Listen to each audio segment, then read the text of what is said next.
বন্ধুরা ইডেনের ম্যাচে সেরা হয়ে বলে দিলেন বড় কথা বরুণ চক্রবর্তী, যেটা শুনে সবাই অবাক। বন্ধুরা আপনারা যদি দেখতে চান কি বললো বরুণ চক্রবর্তী, যেটা শুনে সবাই অবাক হয়ে গেল, তাহলে ভিডিওটি লাস্ট অবধি দেখতে হবে, চ্যানেলটিকে সাবস্ক্রাইব করতে হবে, লাইক দিতে হবে এবং নোটিফিকেশন বেল আইকন দাবাতে হবে। বন্ধুরা ইংল্যান্ডের বিরুদ্ধে আজ সিরিজের প্রথম টি20 ম্যাচে দুর্দান্ত জয় পেল টিম ইন্ডিয়া। সেই ম্যাচে বরুণ চক্রবর্তীকে পুরস্কার দেওয়া হয়েছে।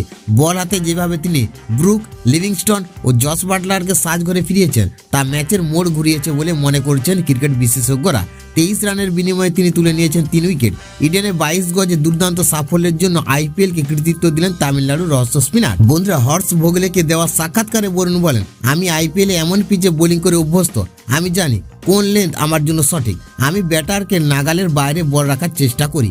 ইডেনের প্রত্যেকটা ওভার বোলিং করা বেশ চ্যালেঞ্জিং, বিশেষ করে শেষ ওভারটা তো খুবই কঠিন ছিল, কিন্তু ঈশ্বরের আশীর্বাদে আমি সফল হয়েছি। তিনি আরো বলেন, আমি সাইড স্পিনে ব্যাটারকে ধোকা দিতে পারবো না, আমি কেবল বাউন্সে বাজিমাত করতে পারি। বন্ধুরা সেরা ছন্দে এখন নেই জানালেন তিনি, এখন আমি 10-এ 7 দেবো নিজেকে, অনেক পরিশ্রম করতে হবে।